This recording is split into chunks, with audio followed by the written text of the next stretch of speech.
Dou mais uma vez a paz do Senhor a todos. Nós acabamos de fazer a oração, que não foi capturada ali pelo vídeo, mas não podemos aqui retroceder, precisamos avançar. Hoje estamos aqui em mais uma aula da Escola Teológica Shema. Vocês já observaram que eu resolvi hoje vir fazer propaganda da maior escola teológica do mundo. Não é a Escola Teológica Shema. Está aqui na camisa, né? É a Escola Bíblica Dominical, a maior escola teológica do mundo. Todo aluno da Escola Teológica Shema deve ser também aluno da Escola Bíblica Dominical. Se não é, não perca tempo. Matricule-se, participe, que é importante. Pois bem, hoje nós vamos dar continuidade ao estudo do Evangelho segundo Marcos. Foi onde encerramos na semana passada. Semana passada, passando bem rápido os slides, destacávamos o ministério de Jesus como servo, que é o foco do Evangelho segundo Marcos. E aí, o que fazer para ser um servo aprovado, seguir o modelo de Jesus, aprendendo a servir como servo perfeito? Mostramos aqui vários atos práticos de serviço do Senhor Jesus, a sua humildade, a sua diligência, a sua presteza em trabalhar em prol do reino do Pai. E nós tratamos e encerramos na semana passada, deixa eu avançar aqui, sobre a fonte de energia do servo, de onde se originava o poder do qual tanto necessitava o servo para servir com toda aquela intensidade, dedicação. E a fonte de energia do servo, como nós vimos na semana passada, era a sua contínua vida de oração. E aí nós trouxemos vários textos a partir dos versículos apresentados por Marcos, que deixam-nos claro o quanto era uma realidade contínua, constante, intensa a oração no ministério do servo Jesus. Passando aqui os slides, apresentando a primazia da oração na vida de Jesus, passar bem rapidinho. E a recomendação bíblica para nós é esta: buscai ao Senhor enquanto se pode achar, clama a mim e responder-te-ei, orando em todo tempo, com toda oração e súplica no Espírito, orai sem cessar. Foi assim como terminamos na semana passada. Hoje, ainda falando, encerrando aqui o Evangelho sob a perspectiva de Marcos, o último capítulo, os dois últimos versículos do Evangelho escrito por Marcos, diz-nos assim, capítulo 16, o último capítulo, os dois últimos versículos 19 e 20. Ora, o Senhor, depois de lhes ter falado, foi recebido no céu e assentou-se à direita de Deus. E eles, tendo partido, pregaram por todas as partes. O grifo que eu dou aqui, cooperando com eles o Senhor e confirmando a palavra com os sinais que se seguiram. Amém. Destaque, preste bem atenção nesta expressão. O Senhor Jesus, depois de lhes ter falado, foi recebido no céu, assentou-se à direita de Deus, e eles, tendo partido, pregaram por toda parte, cooperando com eles o Senhor e confirmando a palavra com os sinais que se seguiram. Amém. A ascensão de Jesus marcou a conclusão de seu ministério aqui na terra e o começo do seu ministério no céu, como sumo sacerdote e advogado de seu povo. Um de seus ministérios no céu é capacitar seu povo a fazer sua vontade. Nada mais apropriado do que o livro do Evangelho do Servo terminar com uma referência ao trabalho. Temos o enorme privilégio de trabalhar lado a lado com o Senhor. Temos a enorme oportunidade e responsabilidade de levar o Evangelho ao mundo todo. Meu destaque, o Senhor Jesus, o último capítulo de Marcos, o Evangelho do Servo, mostrando o empenho, a dedicação, a presteza, a forma incansável como o Senhor Jesus se empenhou até a cruz. Há uma palavra, inclusive no grego, quando fala no Getsemane, que o Senhor estava orando e ia até os seus discípulos, os via dormindo, repreendia, voltava para a oração, ia até lá, mais uma vez os encontrava dormindo, e assim foi até que ele entrou numa intensidade tão grande na oração que ele chegou a suar grandes gotas de sangue. O termo que é usado ali é que ele estava em grande agonia, Se você pegar esta palavra agonia, no grego, e você descobrir qual é o significado etimológico de agonia, significa empenhando-se em combate. Olha que coisa interessante. Em oração, empenhando-se em combate. Olha que nível de... Isso que é o que chamamos de batalha espiritual. Ele se empenhou e o seu sangue, começou a sair pelos poros daquele empenho. Até a cruz o Senhor se empenhou, se esforçou, se dedicou, se entregou. Na morte, ali estava entregue. Depois de ressurreto, ainda realizou alguns trabalhos naquele intervalo de 40 dias. Na ascensão, que o capítulo final nós estamos aqui lendo, ele dá a ordem aos seus discípulos para prosseguirem o seu exemplo, o seu modelo, levarem adiante o seu legado. Mas eu destaquei que, apesar de ter sido recebido no céu e enviado os seus discípulos na terra, mas ele continuou fazendo o quê? Cooperando com eles. O servo continua servindo. Está no céu, mas continua servindo, cooperando. Uma operação que ele está ao lado, uma cooperação. A operação, a dedicação agora é nossa, mas ele está junto, trabalhando junto de nós. Pois o próprio Filho do Homem não veio para ser servido, mas para servir. E quanto a nós? Estamos servindo ou esperando outros nos servirem? Se formos seguir o exemplo de Jesus ao pé da letra, devemos nos preocupar mais em servir, aliás, sempre em servir e não em ser servido. Dito isso, a gente encerra aqui então o livro do Evangelho segundo Marcos e podemos, a partir de agora, falar do livro do Evangelho sob a perspectiva de Lucas, página de número 26.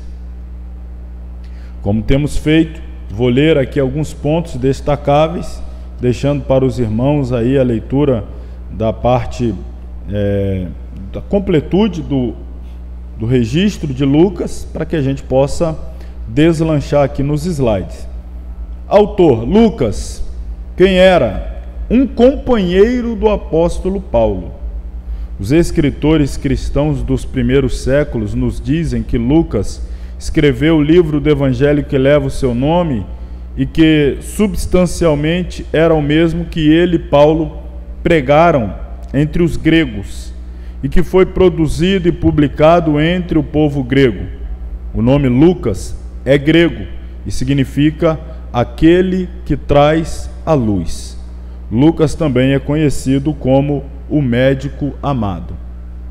Então, apenas relembrando aqui, isso aqui foi assunto lá do primeiro livro, lá pela aula 2 ou 3 no máximo. Então, relembrando, Lucas foi o único dos 40 autores humanos da Bíblia, escritores da Bíblia, não é? Moisés, Josué, Samuel, Jeremias, Isaías, Daniel, de todos os aproximadamente 40 escritores da Bíblia, Lucas foi o único não judeu. Lucas era grego. Então aqui a gente já tem uma peculiaridade de Lucas. Claro, responsável pela escrita de 2 livros que nós vamos estudar nesse material. O primeiro deles é o Evangelho que lhe leva o nome. E qual o segundo livro escrito por Lucas? Atos dos Apóstolos. Então ele foi o autor destes 2 volumes, que na verdade é uma continuidade também. O Evangelho, ele narra a história de Jesus até a morte e ressurreição, como os demais, e depois ele continua narrando o que acontece depois da ascensão de Jesus e da descida do Espírito Santo. Então é uma obra em 2 volumes. Lucas, ele recebe um apoio para escrever este livro do Evangelho que leva o seu nome. Ele recebe um incentivo financeiro, porque ele vai precisar gastar muito em viagens, em entrevistas, porque uma outra particularidade de Lucas é que ele não fazia parte do grupo dos discípulos de Jesus. Não se sabe sequer se Lucas algum dia encontrou pessoalmente Jesus. Não se sabe sequer ele tenha tido algum contato durante aqueles 33 anos e meio, ou mais precisamente 3 anos e meio de ministério. Não se sabe, porque Lucas se converteu já no ministério do apóstolo Paulo, lá na frente. E depois de convertido, colocou no coração o desejo de fazer uma pesquisa aprofundada da vida, do ministério e da obra de Jesus. Para isso, ele precisou viajar por toda aquela região, entrevistando pessoas que tiveram em loco, estiveram presentes em todos os fatos, acontecimentos, e então ele vai registrando o livro do Evangelho segundo Lucas. O Evangelho segundo Lucas apresenta-nos uma narrativa histórica que expõe Jesus Cristo como o perfeito homem divino. Lucas escreveu especialmente para o povo grego, cuja missão era melhorar o homem, moral, intelectual e fisicamente, e cujo ideal era o homem perfeito. Assim como os judeus fracassaram em obter a salvação por meio da lei e das cerimônias, da mesma maneira os gregos fracassaram em obtê-la mediante a cultura e filosofia. A educação era para os gregos o que a lei era para os judeus, o mestre que os levaria a Cristo. Percebendo sua incapacidade de salvar a humanidade por meio da educação, muitos filósofos gregos viram que sua única esperança de salvação era a vinda de um homem divino. Lucas, para satisfazer a necessidade dos gregos, apresenta Jesus como o perfeito homem divino, o representante, o salvador da humanidade.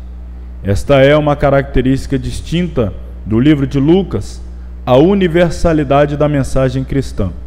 O cântico de Simeão, louvando Jesus como luz para as nações, ao comissionamento do Senhor ressuscitado, para que se pregasse em todas as nações. Lucas realça o fato de que Jesus não é apenas o libertador dos judeus, mas também de todo o mundo. Então, dentro da ótica de Lucas, dentro da perspectiva lucana, ele apresenta Jesus para o público não judeu. Então, ele vai apresentar alguns destaques, algum material exclusivo que seja mais oportuno para especialmente os gregos. Um exemplo que eu vou destacar daqui a pouco, algo que é muito peculiar em Lucas, da totalidade de parábolas proferidas por Jesus, 50% delas são registradas exclusivamente por Lucas. Porque a parábola era uma forma de apresentar verdades espirituais de uma maneira simplória, e isso exigia conhecimento, cultura, inteligência, sabedoria.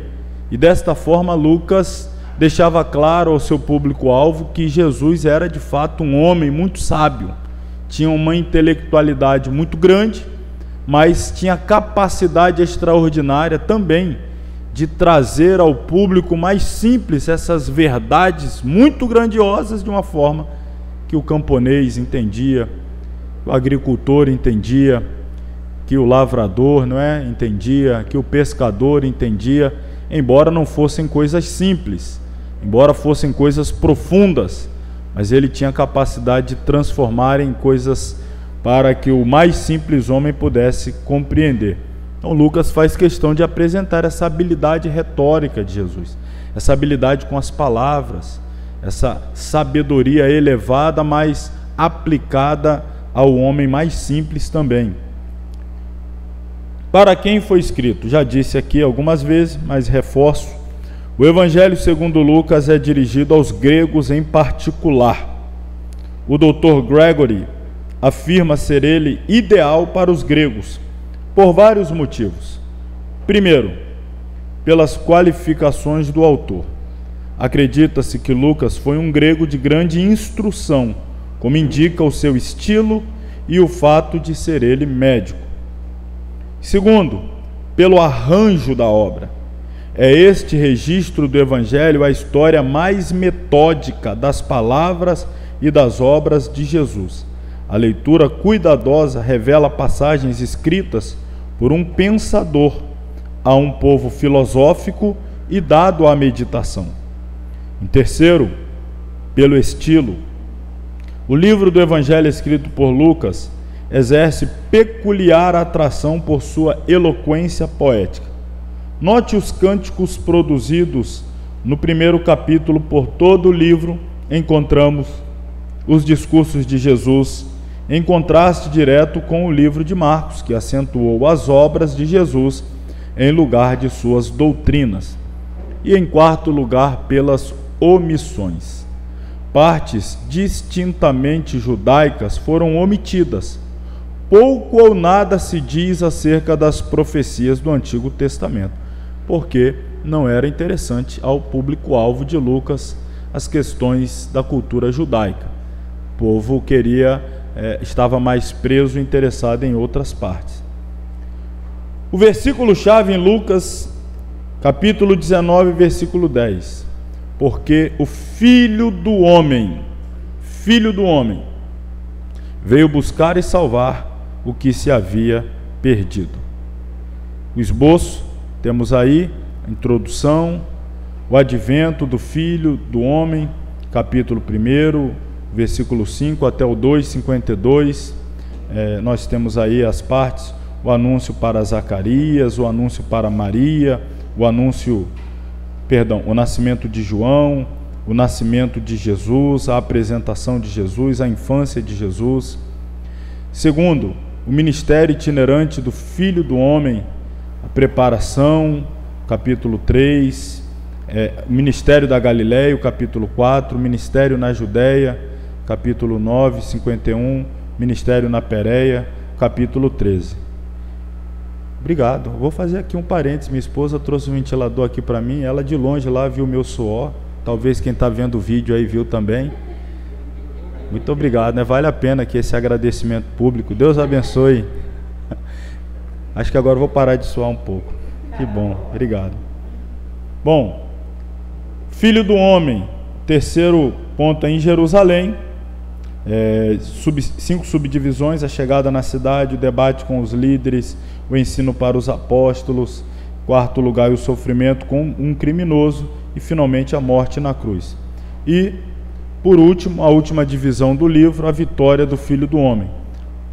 O conquistador da morte, o encorajador da esperança, o padrão da vida ressurreta, o mestre de serviço. Então aí está. Deixa eu destacar ainda algumas coisas. Dentro do Evangelho segundo Lucas, eu vou voltar daqui a pouco ao material aqui, para trazer alguns outros destaques. Mas, vamos lá. Aqui eu já falei do destaque para o versículo-chave, não é? Lucas 19, 10. Lucas está escrevendo para um povo que tem buscado como ideal o homem perfeito, humanidade perfeita. E aí Lucas então apresenta Jesus como Filho do Homem. Filho do Homem. Filho do Homem veio buscar e salvar o que se havia perdido. Então, um homem perfeito está vindo resgatar homens imperfeitos. Um homem impecável está vindo restaurar homens em pecado.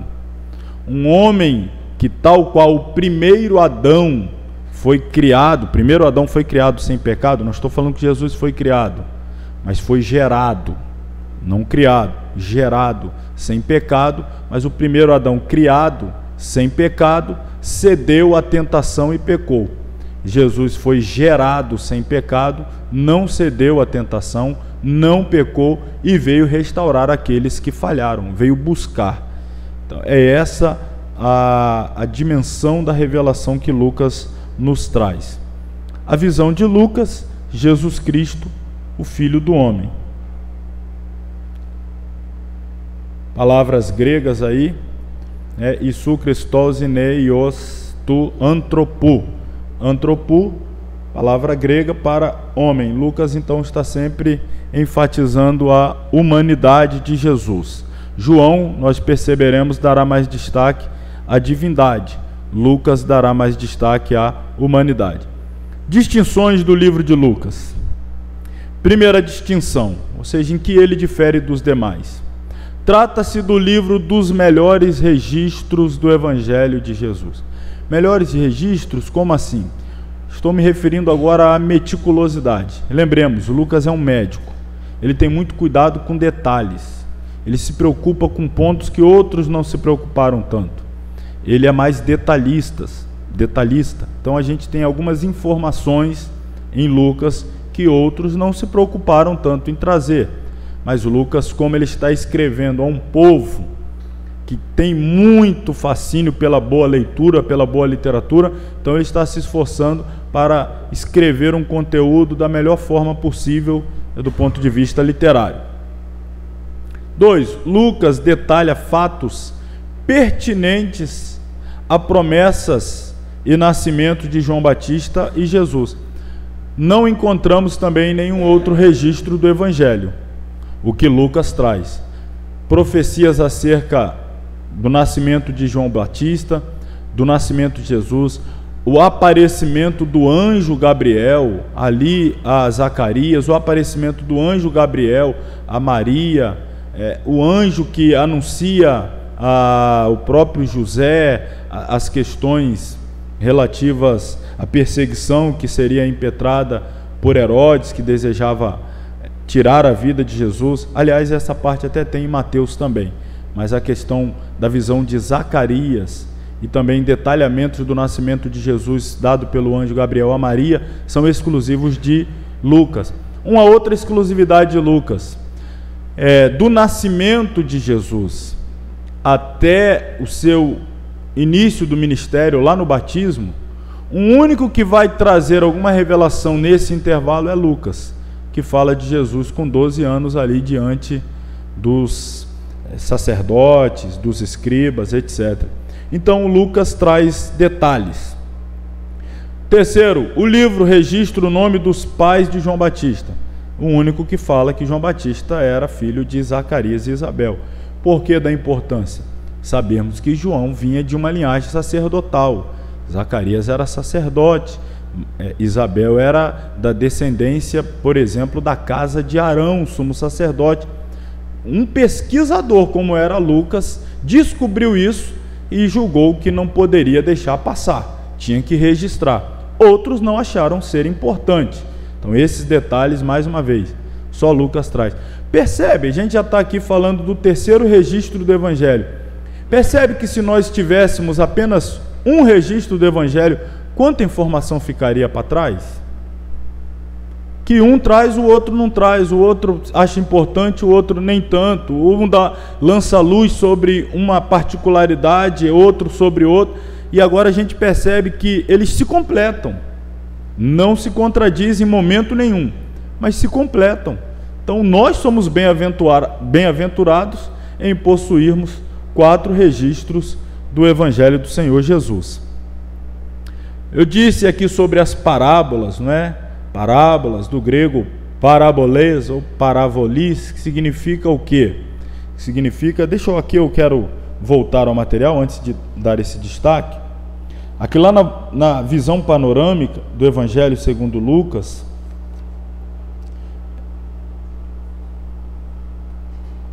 avança comigo aí a temas especiais, página 31. Temas especiais no Evangelho segundo Lucas. Um tema especial é esse: o Evangelho, a salvação é para todos. O Evangelho é a história da salvação. Um outro ponto especial: as mulheres são importantes. Mulheres, crianças, o pobre, o de má fama, faziam parte do mesmo grupo na sociedade do século I. e eram considerados sem importância. Lucas, no entanto, enfatiza o papel de Maria, Isabel, Ana, nas histórias dos nascimentos. Fala de Maria e Marta, Maria Madalena, demonstra a compaixão de Jesus pela viúva de Naim, exclusividades de Lucas, viu? Mulher encurvada, a viúva que deu tudo o que tinha. Ademais, as mulheres são geralmente caracterizadas em parábolas, como a mulher da moeda perdida, a mulher lá do juiz iníquo. Então, Lucas dá muita importância. Contrastes, vamos passar o Espírito Santo em Lucas, eu vou falar bastante do Espírito Santo dentro da visão lucana lá em Atos. Os contrastes em Lucas. Lucas era um método muito utilizado também na cultura grega, os contrastes. E Lucas usa Jesus, Satanás, Maria, Marta, dúvida, temor, justiça própria, pecadora penitente, bênçãos e ais, homem rico, Lázaro, fariseu, publicano, bom samaritano, levita, o pródigo mais velho, malfeitores, um penitente e um impenitente. Então Lucas, ele trabalha muito os contrastes, e isso era muito comum, repito, dentro da cultura grega, você entender por intermédio de análise de contraste. Os ensinos peculiares do Evangelho segundo Lucas: a lealdade é melhor do que a admiração, perguntas especulativas, a verdadeira hospitalidade, a medida de um discípulo, a maneira aceitável de dar. E aí chegamos às parábolas. As parábolas peculiares ao Evangelho segundo Lucas. Então aqui, das 35 parábolas registradas nos 4 livros do Evangelho, 19, mais de 50%, portanto, encontram-se no livro de Lucas. Então tem algumas parábolas, ou seja, mais da metade, que só Lucas traz. Aí vamos aqui olhar mais uma vez na página 34. Os 2 devedores, Lucas, bom samaritano, só encontramos lá. O amigo importuno, a parábola do rico insensato, a figueira estéril, o convidado ambicioso, a torre não acabada e o combate precipitado, as parábolas da graça, o capítulo 15, não é aquelas 3, ovelha perdida, moeda perdida, filho pródigo. Só Lucas traz essas parábolas. A grande ceia, o administrador infiel, o rico e Lázaro, a parábola do serviço adicional, o juiz iníquo, fariseu e o publicano, e a parábola das 10 minas. Então, veja aqui algumas exclusividades de Lucas que nós não teríamos se não constasse esse registro do Evangelho na Bíblia. Outra parte destacável do esboço do livro de Lucas são as preparações prévias para o exercício ministerial de Jesus. Isso está dentro dessa visão meticulosa, detalhada de Lucas. Diferente de Marcos, que apresenta Jesus sem genealogia, sem nada, e já começa falando das atividades, das ações, do empenho. Lucas sempre se preocupa em trazer uma preparação prévia antes da ação. Antes de qualquer atitude, antes de qualquer pregação, antes de qualquer ensino, Lucas sempre faz questão de trazer o contexto preparatório, o cenário. Esses detalhes são extraordinários.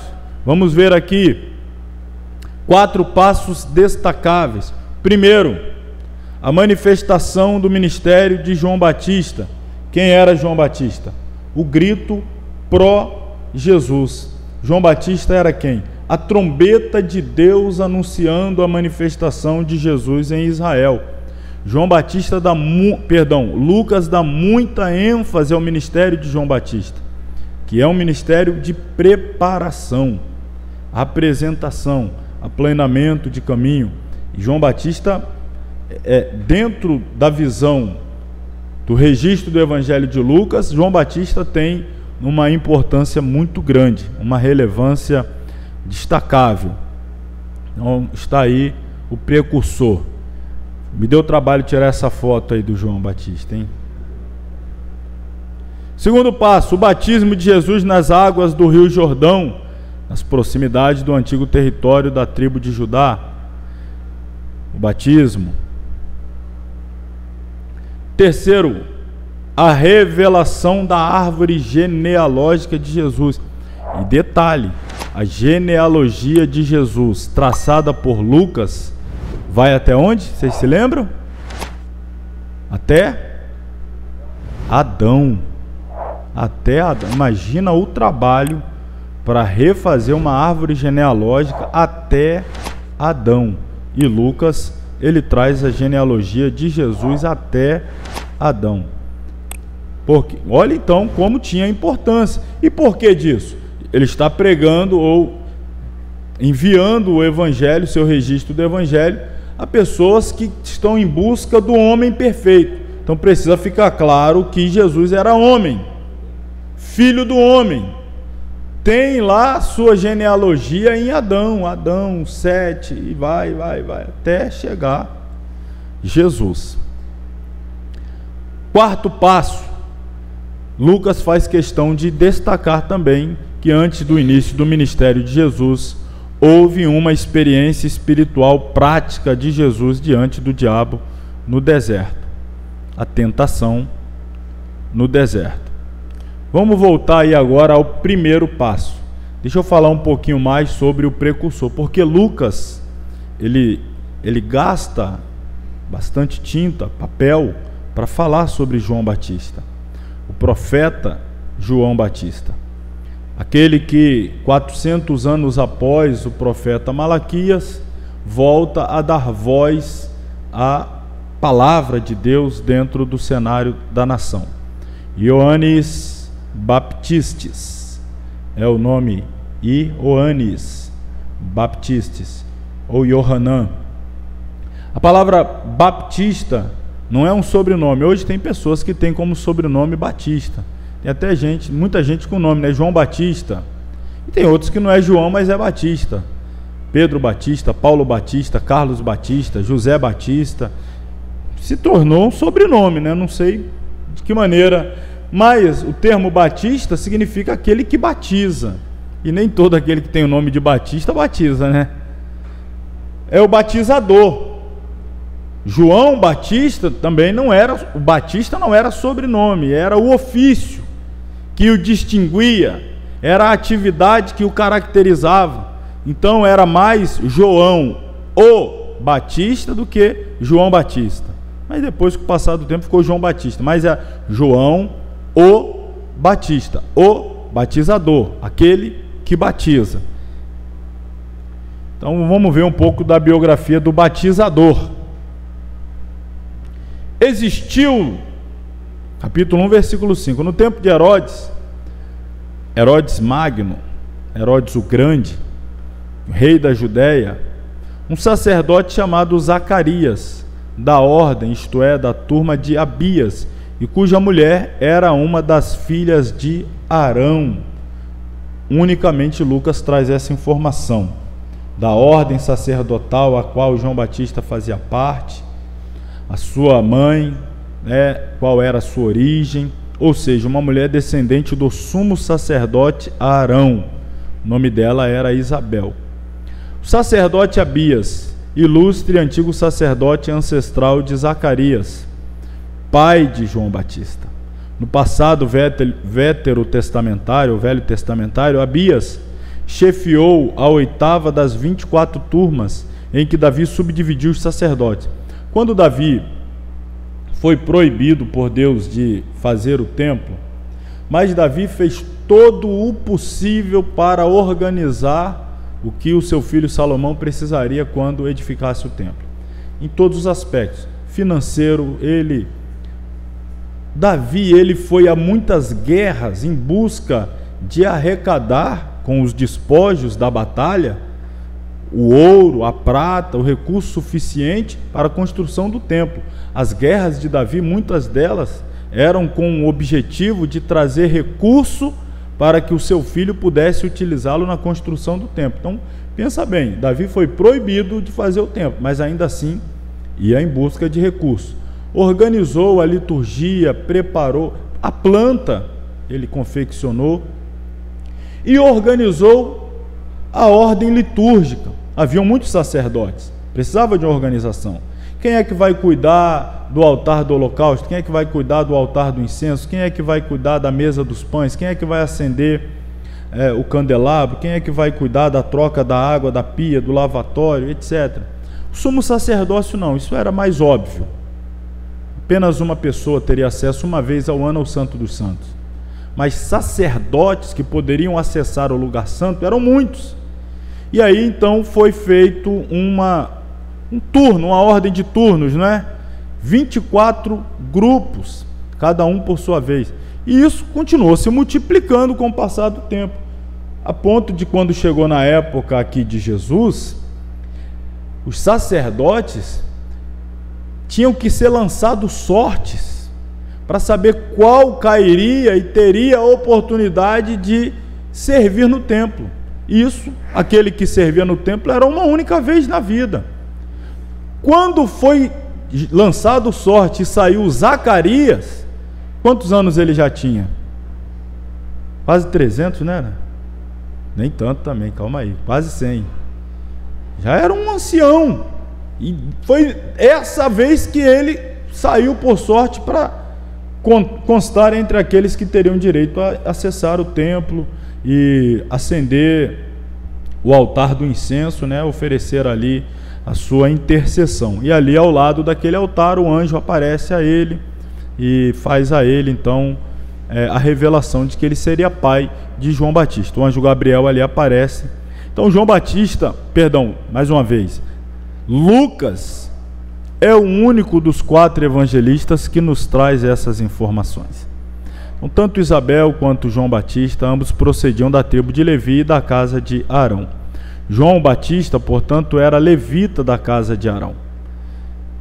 E isso é importante porque eu comentei na primeira aula aqui, dos livros do Evangelho, que João Batista ele tinha direito legítimo a exercício sacerdotal. E isso significava muito naquela época, isso significava fazer parte de um grupo. Vamos ter uma ideia assim hoje. A sociedade é dividida em classes. Classe baixa, classe A, B, C, D, E, tem a classe média alta. Os sacerdotes eram, vamos dizer, entre classe média e classe média alta. Recebiam um bom salário, eram sustentados para se dedicar exclusivamente ao serviço do templo. Recebiam boa vestimenta. Tinha tranquilidade, morava na cidade grande, na capital, Jerusalém. Mas, como na época, quem estava financiando toda a liturgia do culto era Herodes o Grande, automaticamente a casa de Herodes era quem sustentava os sacerdotes. E se João Batista fosse exercer o ministério sacerdotal, fatalmente perderia a autoridade de criticar Herodes, de apontar as suas falhas, os seus pecados. João Batista preferiu deixar de lado o ministério sacerdotal para exercer ministério profético. E como tal foi honrado como precursor do Filho de Deus. Todos os profetas anteriores a ele profetizaram sobre o Messias. Jeremias profetizou sobre o Messias, Daniel, Isaías, então, um profeta messiânico. Mas só João Batista teve o privilégio de apresentar a sua profecia. Profetizou, está vindo um, e depois disse: eis aí aquele de quem eu estava falando. Você pensou que privilégio? Olha, eu vos anuncio que vem um aí. Outros falaram isso. Miqueias falou isso. Obadias falou isso. Isaías então nem se fala. Agora João Batista disse: vem um aí, e já chegou. Olha ele aí. Apresentou. Então isso foi uma honra muito grande no seu ministério. Plataforma ministerial de João Batista. Deserto da Judéia. Aqui, ó, um mapa. Aqui em cima Galileia, o mar da Galileia. O rio Jordão vem descendo, até desaguar no Mar Morto. João Batista ministrava aqui às margens do Jordão, no deserto da Judéia. Aqui, esse grande deserto, muito provavelmente que próximo ao Mar Morto, bem lá no sul mesmo, finalzinho do Jordão. Estilo pessoal de João Batista. Quem eram os seus estilistas? Estilo pessoal rústico campestre. Este João tinha veste de pelo de camelo e um cinto de couro em torno de seus lombos e alimentava-se de gafanhoto e de mel silvestre. O mel silvestre é aquele em que as abelhas utilizam diversos tipos de flores para produzi-lo, ou seja, é rico em minerais. Desafetos de João. Quem é fiel sempre encontrará desafetos. E João tinha os seus. Herodes Antipas,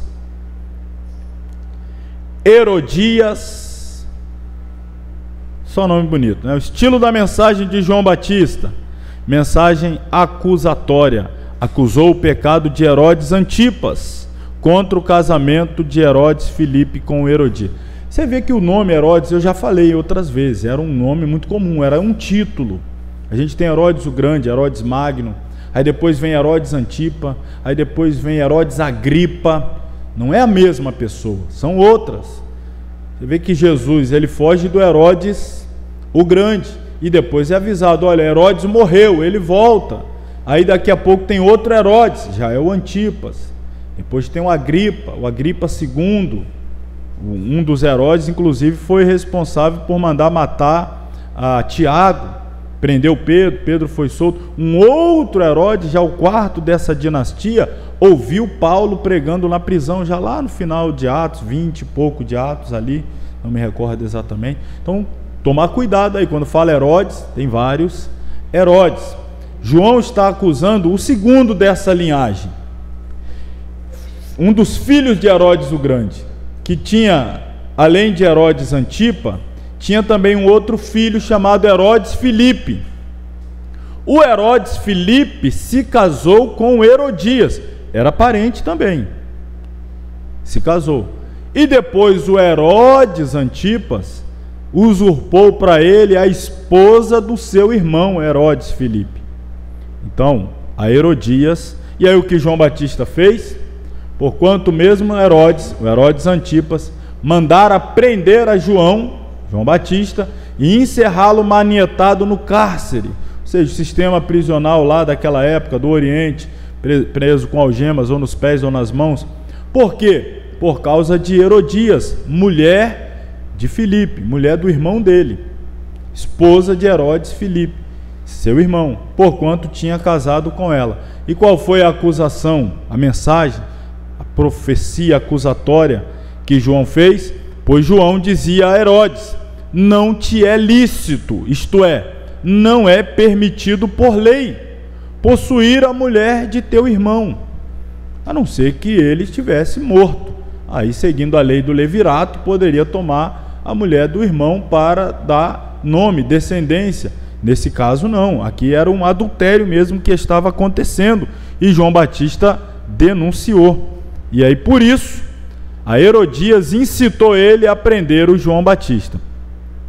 Herodes Antipas, o segundo filho de Herodes Magno e tetrarca da Galiléia e da Pérea, nos anos 4 até o 39 depois de Cristo. O que é um tetrarca? É o governador de uma tetrarquia. E o que é uma tetrarquia? É uma das 4 grandes divisões de Israel naquele período de governo dos Herodes. Pegou o território e dividiu em 4, como uma cruz mesmo. Aí 4 partes, uma tetrarquia, tetrarquia, tetrarquia, de tetra, né? De 4, dividiu em 4. E o Herodes o Grande dividiu para os seus filhos o território que ele governava.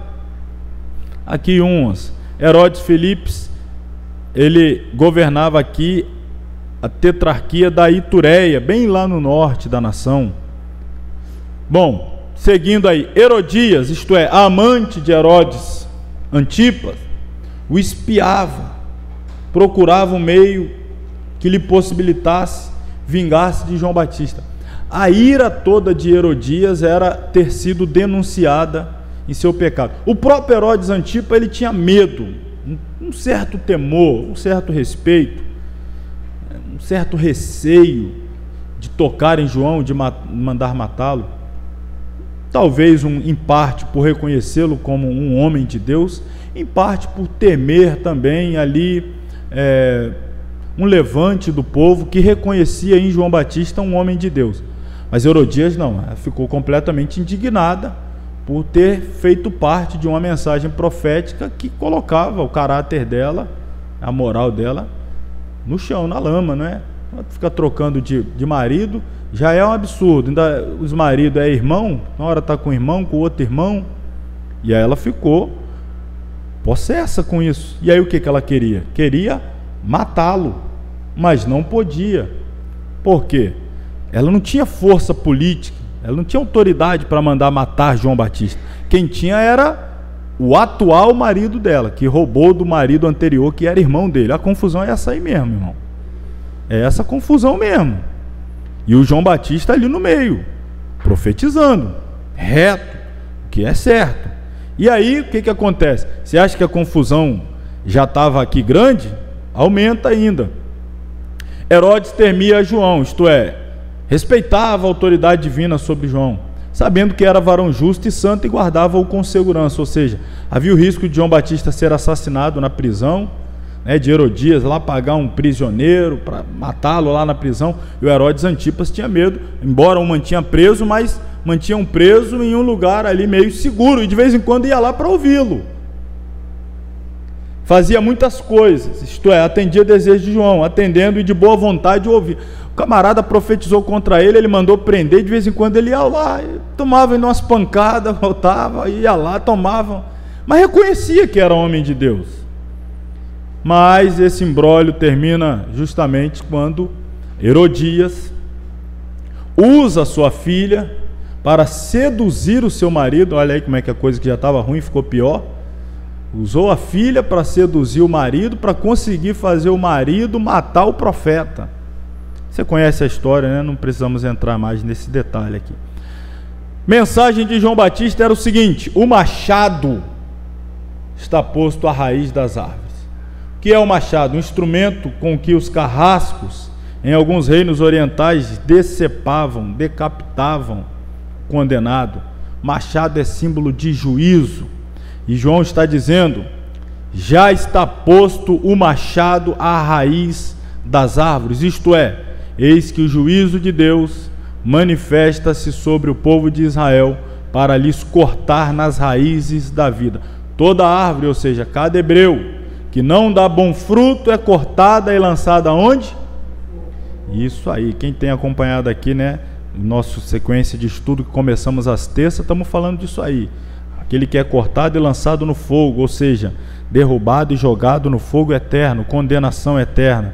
Mas tinha uma mensagem também de contrição, uma mensagem de arrependimento. Percorreu toda a terra ao redor do Jordão, pregando o batismo de arrependimento para perdão dos pecados. O batismo de João era um sinal exterior de arrependimento. Então, esta mensagem do batismo de Jesus, essa mensagem aqui, essa imagem, perdão, eu trouxe aqui uma imagem, né, que às vezes a igreja católica, apostólica romana usa, do batismo de Jesus. Ó, João pegando um punhadinho de água e molhando assim, e essa auréola aqui em torno da cabeça do João, a auréola em torno da cabeça de Jesus. Mas essa imagem, na verdade, ela já contradiz a própria natureza da palavra batismo. Por quê? Batismo significa mergulhar num líquido. Batismo significa estar imerso, estar num meio qualquer, mergulhar, afundar, enterrar mergulhando, meter na água, entranhar-se desaparecendo para baixo. São os significados de batismo. Será que dá para fazer isso jogando água assim, a conta-gota, está batizado? Morrer, não, é símbolo de sepultamento e ressurgir. Infelizmente tem igrejas também de vertente evangélica protestante que aceitam o batismo por aspersão. É o nome que se dá ao batismo onde só se joga água na testa. O nome é aspersão, aspergir água. O nosso batismo, que é o bíblico, entendemos pela raiz etimológica da palavra, é por imersão, imergir, mergulhar.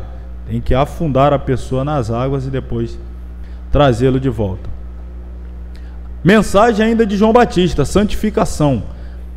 Produzi, pois, frutos dignos de arrependimento, isto é, mostrai através de atos e palavras práticos. Produzir fruto significa mostrar na prática que se arrependeu. E não comeceis a dizer de vós mesmos, temos por pai Abraão, ou Abraão por pai, ou seja, o título hebreu não vos poderá isentar do juízo divino, porque eu vos digo que até destas pedras pode Deus suscitar filhos a Abraão, isto é, até mesmo destas pedras do deserto Deus poderá fazer vidas descendentes de Abraão. A mensagem dos profetas literários e não literários, todos os profetas veterotestamentários, sempre esteve comprometida com a santidade e a santificação divinas. Amém. Quem lembra qual foi o segundo passo? O primeiro passo foi o precursor. Qual foi o segundo? Preparação para o ministério do Filho. Lucas dá muita ênfase à preparação, para contextualizar. Não vai achar no material não, que só no slide mesmo. O batismo. O batismo de Jesus.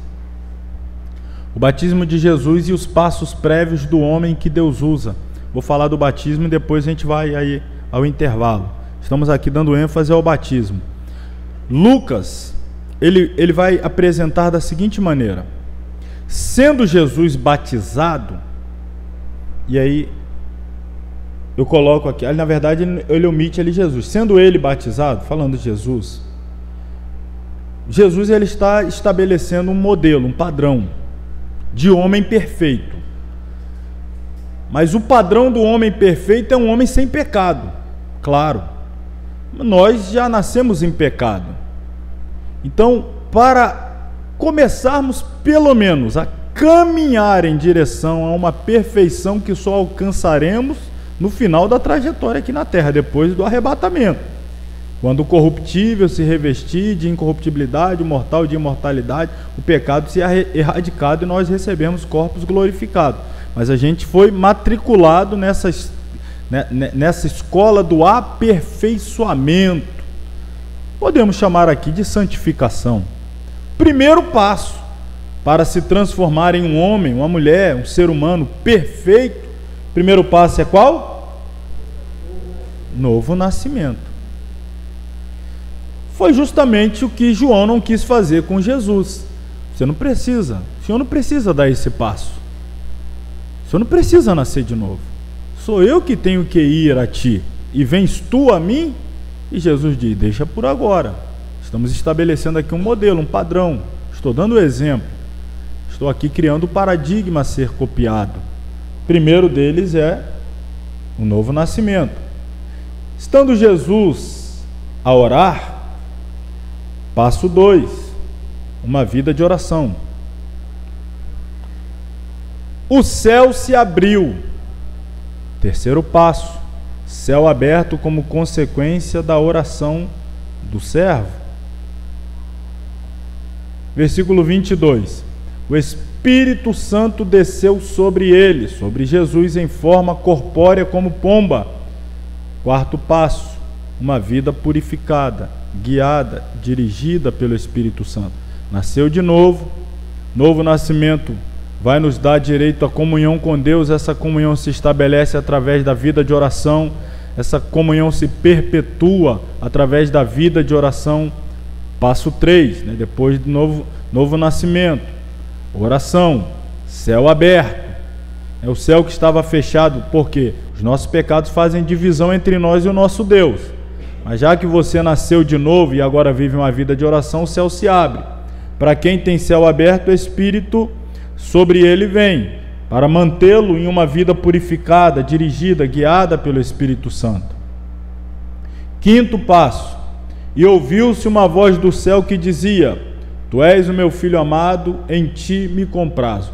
Quinto passo, é preciso que Deus confirme a filiação do servo. Deus precisa falar na vida do servo, e o servo precisa ter capacidade de ouvir a voz de Deus. Então, foi conduzido Jesus pelo Espírito ao deserto para ser tentado pelo diabo. Que passo é esse? é preciso ter uma grande experiência com Deus. Onde? Quem ainda não teve? É bom que já tenha tido, né? Se você falar que não teve, você já sabe o que eu vou completar aqui, né? Vai ter. Tem que ter, né? Faz parte. Experiência com Deus no deserto. Bom, encerramos aqui essa parte. Não encerramos todo. Nós vamos para o intervalo e voltaremos falando então das parábolas na vida, as parábolas de Jesus descritas e narradas pelo evangelista Lucas. Vamos aí ao intervalo rapidinho. Retornando agora então para darmos continuidade ao Evangelho segundo Lucas, falando agora da última parte, de destaque, de diferencial desse registro do Evangelho, que são as parábolas. A gente comentou já um pouquinho sobre elas, aqui atrás na página 34, parábolas peculiares, exclusivas ao Evangelho segundo Lucas. Você perceba aí, como eu disse aqui e torno a dizer, se nós não tivéssemos esse registro do Evangelho, imagina, não teríamos aí a parábola do bom samaritano, as parábolas da graça, filho pródigo, o rico e Lázaro, que é tão importante, fariseu e publicano, entre outras. Então as parábolas no livro de Lucas, elas são fundamentais. A palavra portuguesa, parábola, vem diretamente do grego parabolé. Não é parar a bola não, né? Já viu gente falando? Parar a bola? Dominar, né? Para a bola. Eu ouvi história de gente até que achou que o pastor estava mandando ele parar de jogar bola. Para a bola, irmão, para a bola. Por ao lado de, na verdade, parabolé significa por ao lado de, com o sentido de comparar, colocar uma coisa ao lado da outra e fazer aquela comparação, a fim de servir especificamente como ilustração de alguma verdade ou ensino, e é comumente usada para indicar uma história breve, um exemplo esclarecedor que ilustra uma verdade qualquer. A comparação assim provida, pois, torna-se um instrumento didático. Então, uma parábola é um recurso literário que se vale de uma linguagem simples, popular, situações corriqueiras, cotidianas, mas com o objetivo de trazer à luz verdades espirituais. Esse é um conceito de parábola que nós podemos aqui trazer, que são as parábolas bíblicas. São histórias do cotidiano, né? O lavrador que lançou a semente, o filho que pediu a herança e foi embora de casa, a mulher que perdeu dentro da sua casa uma parte do adorno que utilizava, o pastor que, possuindo 100 ovelhas, perdeu uma. Então são situações corriqueiras do cotidiano, mas aquela história quer trazer uma verdade espiritual significativa, importantíssima, relevante. Isso é uma parábola. A parábola não é uma fábula, porque a fábula é uma forma de história ilustrativa fictícia e que ensina através da fantasia, mediante a apresentação de animais que falam ou até de objetos animados. Geralmente uma fábula, o animalzinho, o gatinho falou, o cachorro respondeu, a ave... Isso daí já entra no campo da fábula. A parábola, não, ela trata com coisas possíveis, reais, factíveis. A parábola nem sempre lança mão de histórias verídicas, mas admite a probabilidade, ensinando mediante ocorrências imaginárias, mas que jamais fogem à realidade das coisas. Como assim não trata com coisas verídicas? Eu posso aqui criar uma parábola, não necessariamente de algo que aconteceu, mas trazendo uma suposição, claro, mas algo muito factível, algo que pode acontecer. Eu posso dizer aqui, olha, irmão, havia uma família que tinha 4 filhos, Isso pode não ser uma história real. Eu quero contar essa história para trazer dentro dessa ilustração uma verdade. Mas essa história que eu vou contar, ela vai lidar com eventos que são possíveis, são factíveis, né? Ou seja, coisas que podem vir a acontecer. As parábolas de Jesus. Vamos aí a algumas delas. Começo aqui com a que particularmente mais gosto. Parábola do bom samaritano. Está lá no capítulo 10, versículo 25 ao 37. Para os judeus, as palavras bom e samaritano nunca poderiam estar na mesma frase. Jesus é o quebrador de paradigmas. Ele vem com as verdades dele assim, chocam, trazem impacto. Falar para um, até convido vocês a abrirem aí, porque eu não coloquei aqui, só para que vocês se lembrem juntamente comigo quem era o público-alvo. É sempre, irmãos, é sempre importante você perceber para que público está sendo dirigido o que está sendo falado. Vai ajudar a fazer mais sentido ainda aquilo que está sendo dito. Ah, entendi, porque está falando para esse grupo. Para outro grupo talvez não faria sentido aquelas palavras. Versículo 25. Eis que se levantou um certo doutor da lei, tentando e dizendo: Mestre, que farei para herdar a vida eterna? E ele lhe disse: que está escrito na lei? Como lês? Ou seja, a quem está sendo dirigida esta parábola? A um doutor da lei. Ele não está pregando para o povão, não está pregando para publicanos, ele não está pregando para pecadores, ele não está falando a princípio com os discípulos, possam ser que estão ali ouvindo, mas o objetivo aqui é um doutor da lei, ou seja, um representante da religião, um representante do farisaísmo, representante da forma como eles entendiam o cumprimento da lei naquele contexto, frio, sem a essência moral, sem a espiritualidade viva.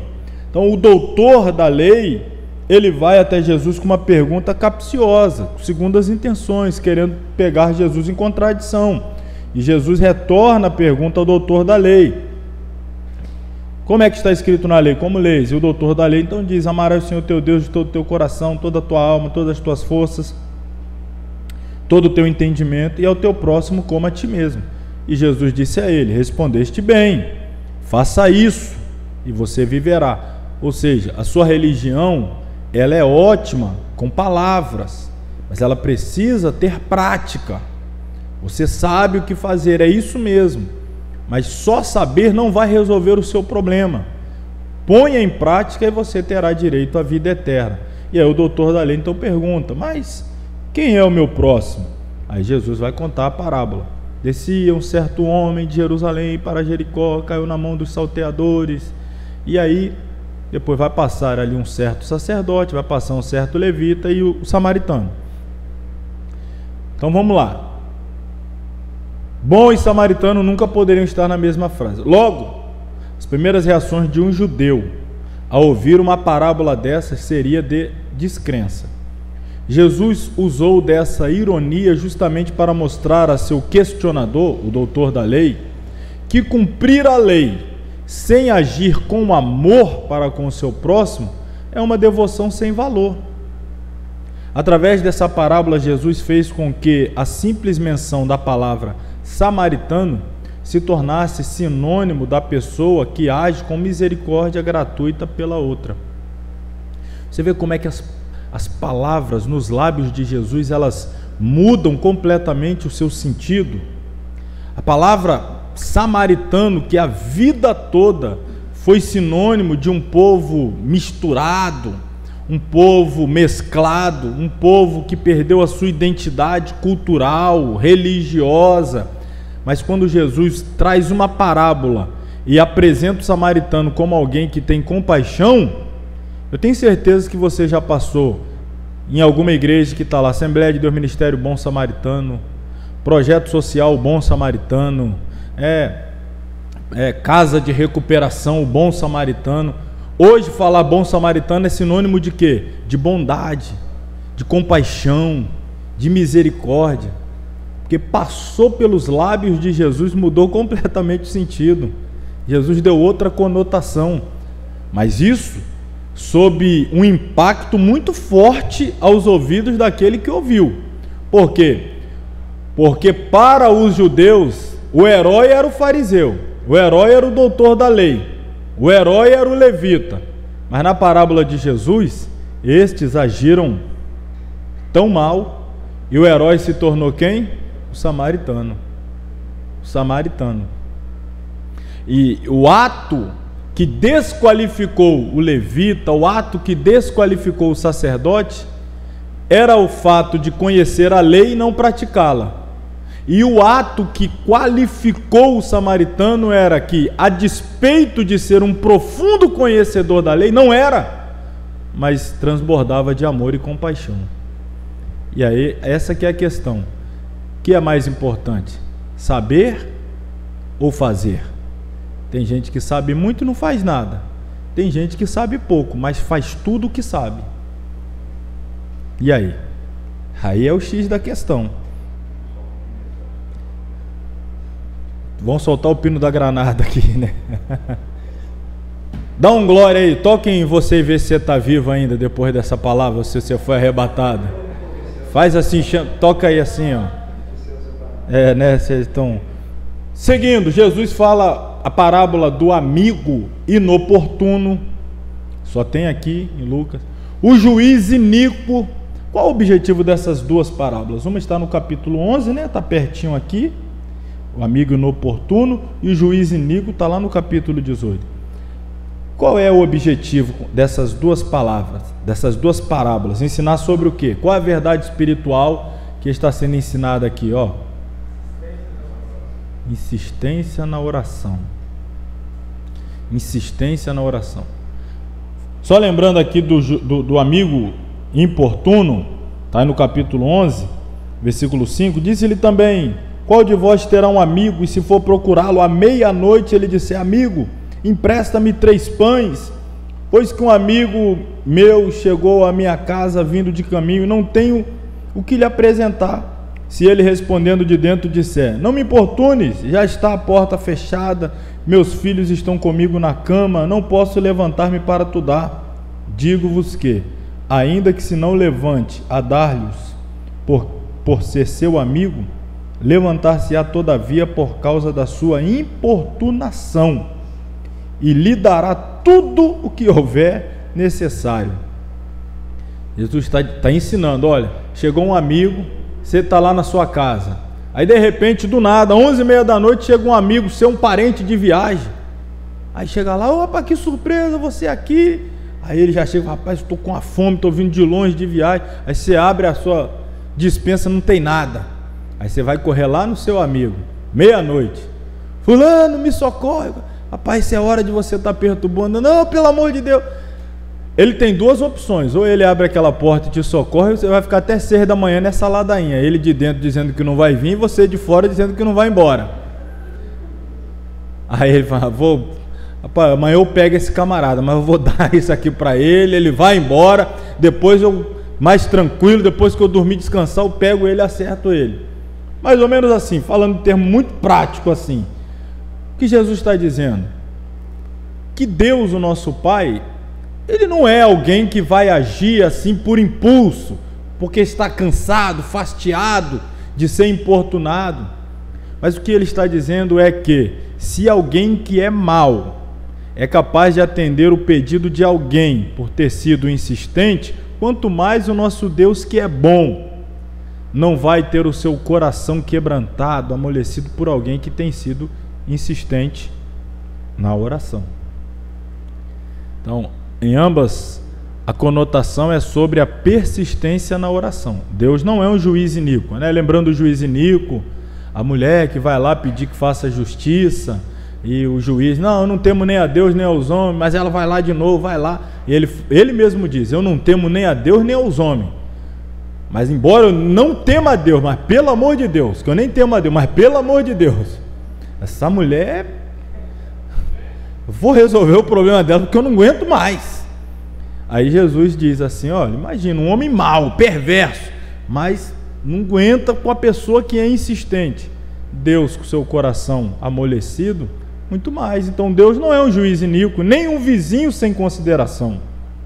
O que vale aqui nessa comparação, porque a parábola é colocar ao lado para a gente trazer algumas verdades profundas e espirituais, é justamente o fato de que devemos instar, insistir, persistir em nossas petições, pois o Senhor está pronto a nos escutar e a atender.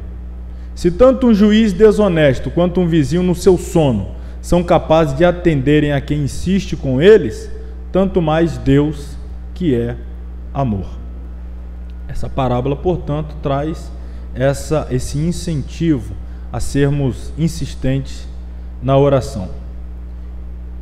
Parábola da ovelha perdida. Eram 100 ovelhas. Eu não vou continuar não, senão cai a transmissão, né? Capítulo 15, já fica aí, irmãos, capítulo 15, aberto. Parábola da ovelha perdida. Vamos entender mais uma vez o público-alvo, capítulo 15.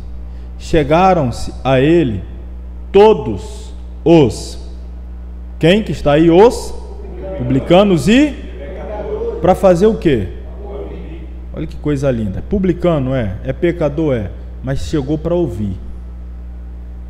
Eu sou publicano, ou seja, alguém que trabalha a serviço de Roma, um traidor do próprio povo. Era isso que era o publicano. E pecador. Mas eles chegam a Jesus para ouvir. Versículo 2. E os fariseus e os escribas faziam o quê?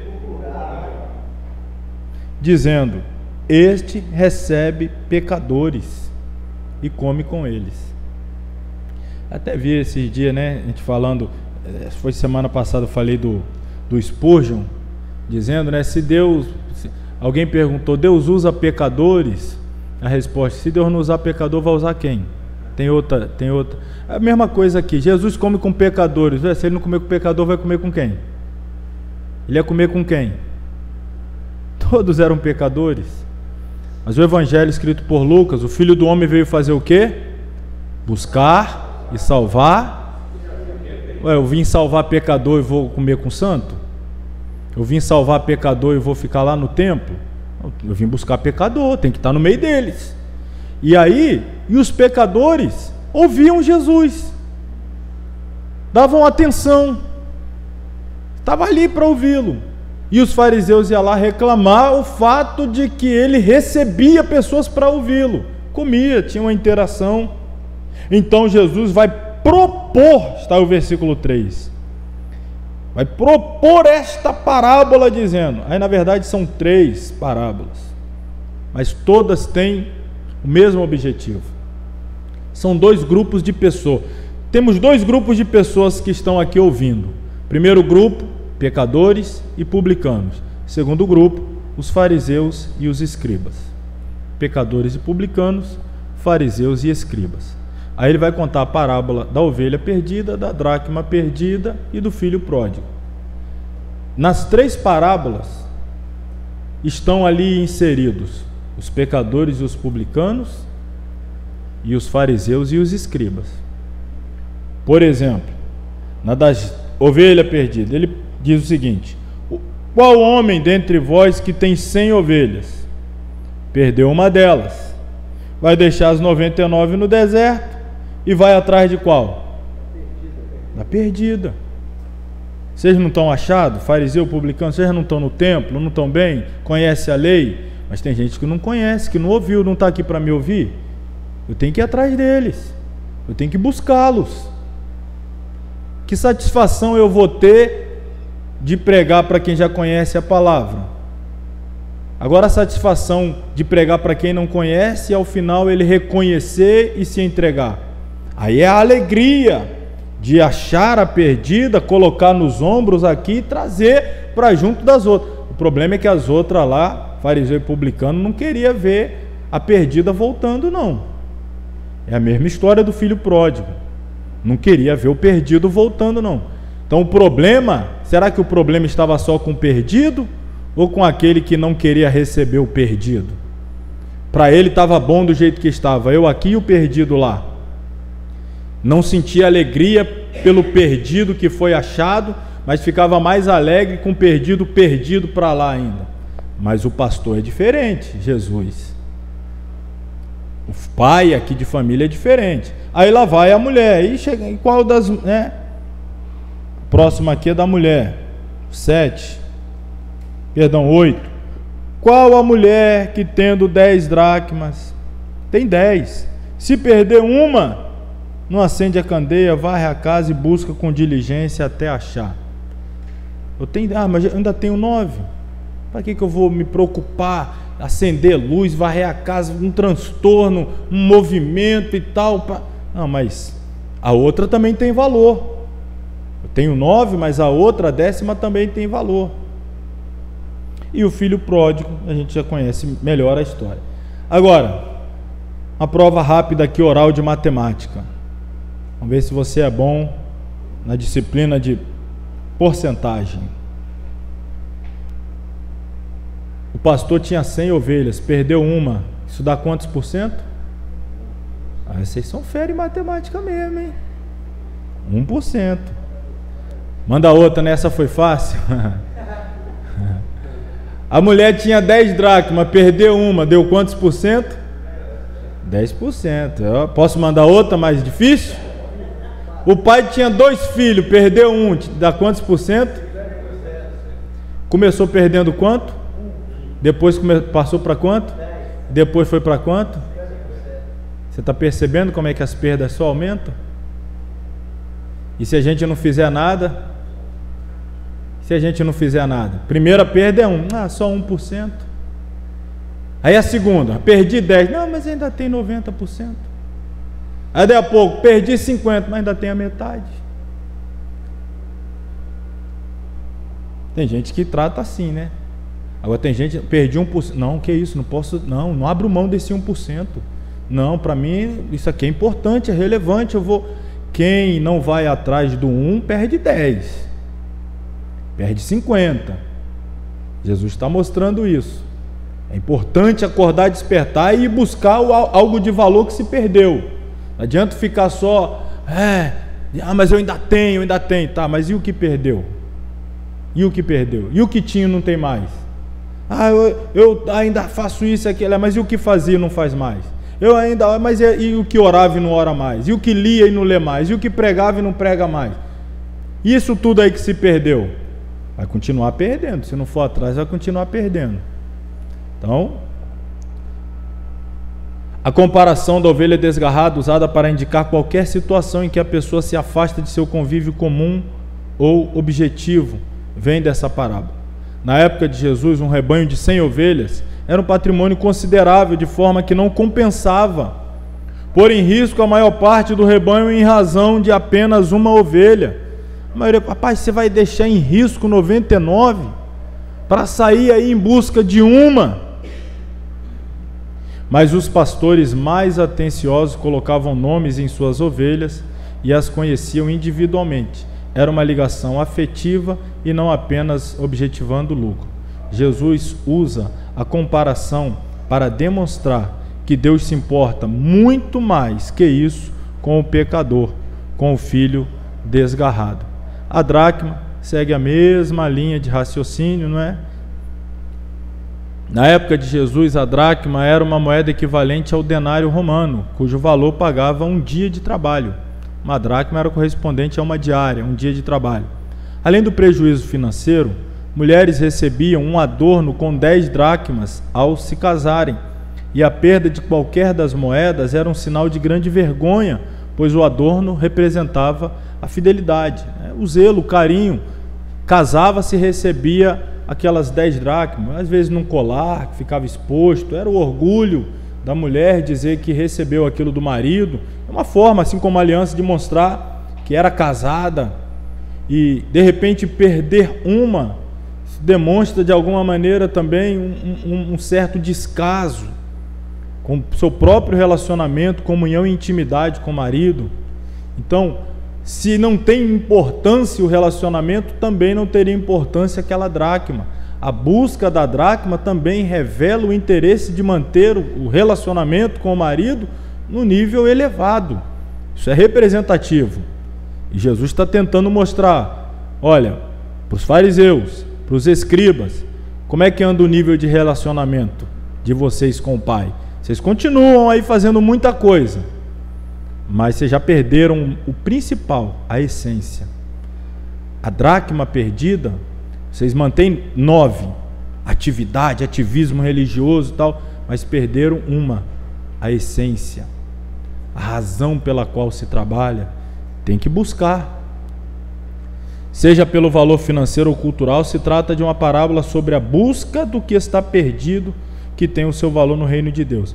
Interessante aqui, ó, o pastor Celso soltar o pino da granada aí agora, olha, no versículo 8, qual a mulher que tendo 10 dracmas, se perder uma dracma, qual é a primeira atitude que ela tem depois que ela perde a dracma? Ela faz o quê?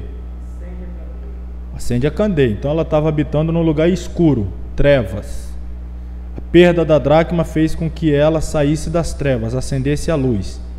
E a primeira coisa que acontece quando a gente acende a luz, na sequência diz que ela faz o quê? Porque a luz revelou que a casa estava, mas no escuro ela não percebeu isso. Às vezes a gente tem que perceber alguma coisa para perder alguma coisa para perceber a bagunça que está a nossa vida, não é? Às vezes tem que perder algo de valor e Deus permite que se perca para ver se, ó, aquela lâmpadazinha, né? Acende a luz e a gente acorda, meu Deus, olha que bagunça que tá minha. Às vezes tem que ter uma perda em alguma área da nossa vida, em alguma situação, para ver se a gente acende a luz, olha a bagunça. Aí você começa o caminho de varrer a casa, busca com diligência, aí pode ter certeza que vai achar. Se a luz estiver acesa, compromisso de colocar a casa em ordem, com diligência, que é empenho, dedicação, entusiasmo, vai encontrar. A última parábola, a do filho pródigo, desse grupo aqui, né, das parábolas, chamado também de achados e perdidos, capítulo 15. Filho pródigo, de repente nem todos sabem, mas o significado da palavra pródigo é esbanjador. Esbanjador. Então, ser pródigo é alguém que gasta muito, que às vezes esbanja, mas não significa só esbanjar no sentido pejorativo. Nem sempre a expressão pródiga é pejorativa, só vá para o lado ruim. Ser pródigo é alguém que é liberal, não está preso às coisas que possui.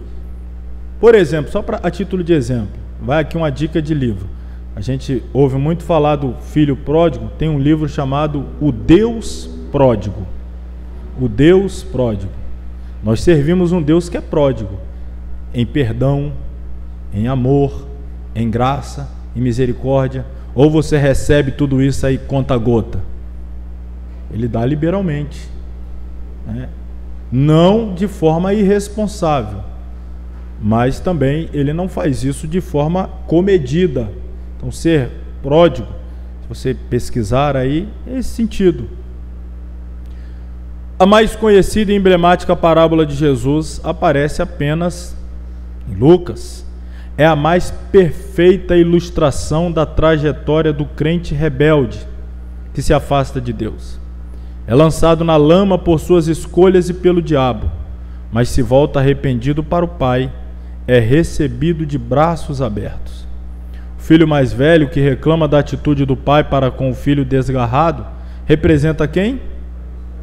Os fariseus. O pródigo, que saiu gastando, é o publicano e o pecador. Os dois grupos estão sempre aqui.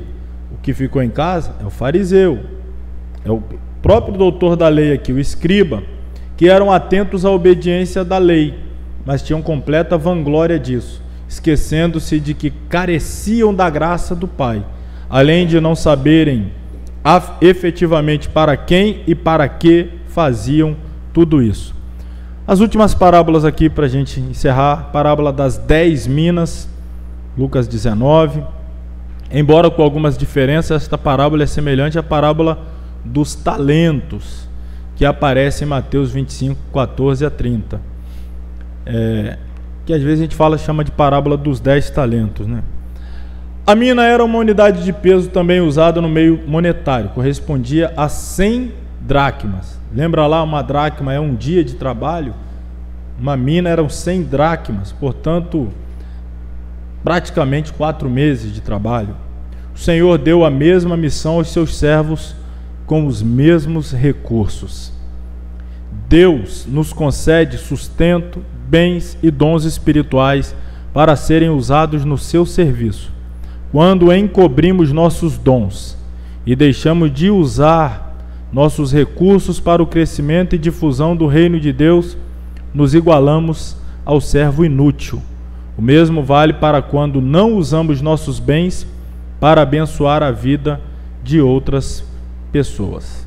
Então aqui a gente encerra as parábolas de Jesus, é o ponto destacável no Evangelho segundo Lucas, e com isso encerramos também o Evangelho escrito por Lucas. Próxima aula falaremos de João, na quarta aula, agora conseguimos aí ficar na ordem, e na quinta aula falaremos do livro de Atos dos Apóstolos. Amém? Vamos nos colocar de pé, orar para encerrar. E aí depois tem uma palavrinha só com os irmãos, 5 minutos para a gente já falar alguma coisa sobre a formatura. Deixei esse tempo para isso, mas antes vamos orar e encerrar, até para que possa fechar aqui a gravação, o vídeo.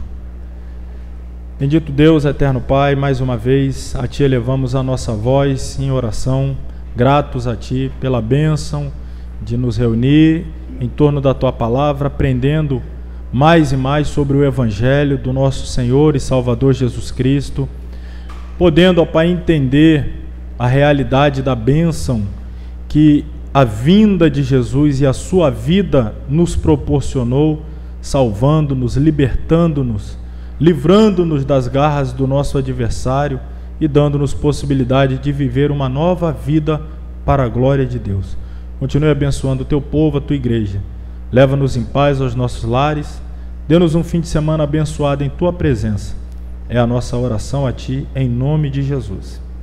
Antes da bênção apostólica, comecei e encerro fazendo o comercial da maior escola teológica do planeta, que é a EBD. EBD ganha disparado da escola teológica Shema, ó. Escola Bíblica Dominical.